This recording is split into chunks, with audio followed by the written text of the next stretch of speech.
Okay, so this is my review of the 2013 Acura TL, which is the same as the 2012 and 2014, so it applies for all those cars.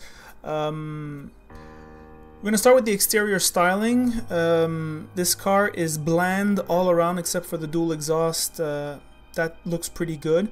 However, everything else is very mediocre. The exterior styling is... I guess there are some people who enjoy a low attraction slash luxury car because it's bland, but it doesn't look cheap. It looks pretty luxurious, so I guess it fills its mission out pretty good there. So on the road, there is a low level of road noise. That's class competitive. Its wheels, its suspension absorbs defects well, but it doesn't feel like a boat. For example, if the new 5 Series feels like a boat, the compromise between stiffness and softness is very, very good. The chassis ride, like I said, is pretty good compromise. However, it is front heavy, and don't try to drive it above 8/10, please. It begins to feel like a video game and understeers like crazy. The car comes with a 3.5 V6, makes pretty good power, half decent fuel economy. Let's listen to it.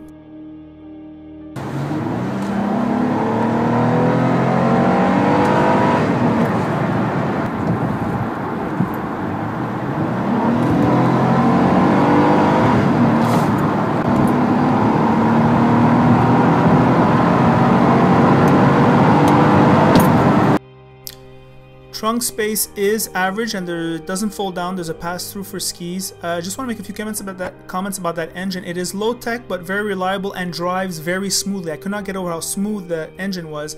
Rear seat room is excellent. There's plenty of room for legs, and also with this clever Honda packaging, you know how clever they are to make the interiors big. Look at that, they put like a bump where your head would normally be. See how like the ceiling just on top of the rear windshield is caved in? That's for your head, so that way your head doesn't brush against the roof. I thought that was pretty darn clever. I think a few people are doing that right now. In the back you have rear vents for added comfort, but so do most of its competitors. It's important to compare this car, this base Acura TL, with the base 3 Series, A4 and C Series. I think it's important to compare apples with apples. Most of those cars come with turbo 4s. Okay, something that I liked a lot about the interior of the Honda, once again, their packaging, is their doors are less wide, thick than their competitors, but they are just as solid. So that creates a little bit more room too. And also the seat backs the front seats are pretty thin. The door handles are awkward and they don't feel that expensive, and the haptics is below par for the category.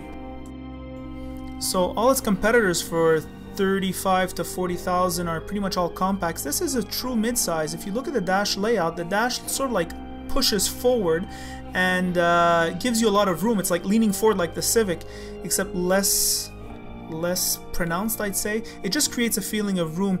The gauges are tunneled, so you know there's no glare from the sun, and the steering wheel feel and the grip is top notch. The leather is super smooth, best in class for that price.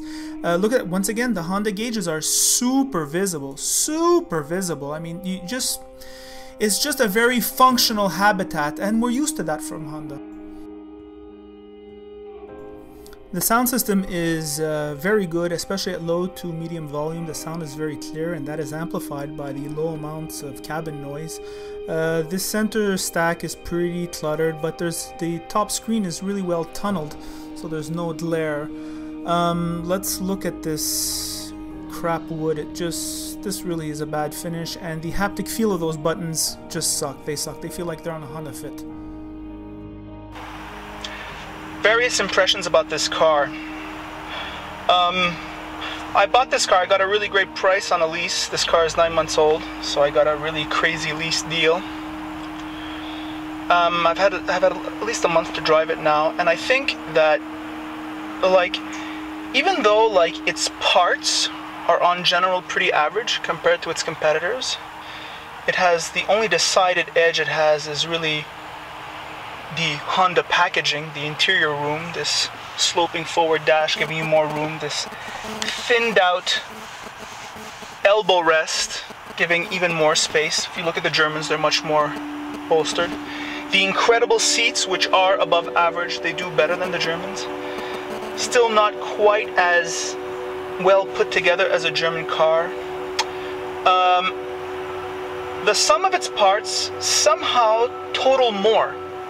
So it's sort of like 2 plus 2 plus 2 equals 7. It all works together very well. The suspension settings are absolutely perfect. I'm in, as we know, governments don't have any more money to fix roads, so roads are just getting crappier. And I think that there's room, like the company that can make a softer suspension without feeling like a boat, it's just going to appeal to more people. And this car, that's what it does. It's definitely not a sporty suspension. I don't even know why they call it a sporty car. It's understeers at the limit. It feels video game. But however, it's no slouch in the corners. It doesn't, there's not too much body roll. The limits are very high. So this car is pretty good. I think that if you lease short-term reliability, the competition is much tighter. I think the Germans are getting better at short-term reliability. So over the course of a 3 or 4 year lease, the reliability issues won't be as much as a big factor. However, if you plan on keeping the car longer, well, Acura is so much better than its competitors. I think only the Lexus comes close. In fact, isn't that what we always dreamed about, is the reliable German car? Stay tuned for my next review. We're going to look at the new Lexus IS to see if it is that holy grail of sports luxury sedans. But for now, this car, despite everything, despite its blandness, despite its averageness in certain areas, is quite good. Okay, let's go to the top. Customer reviews and ratings, 9.5 out of 10. I love my new TL. Great value for performance, handling, and looks. It's the best car I've ever owned. You cannot get a more awesome endorsement than that. This has been a highly reliable, excellent vehicle. A very rewarding automobile. See my below comments. 10 out of 10. Overall rating, 10 out of 10. Excellent car, great value, excellent care. It just doesn't stop. It's like that all the time. The customer sat ratings are through the roof for this car, so there's something to be said about this car. You're not a chump if you buy, because all these people loved it.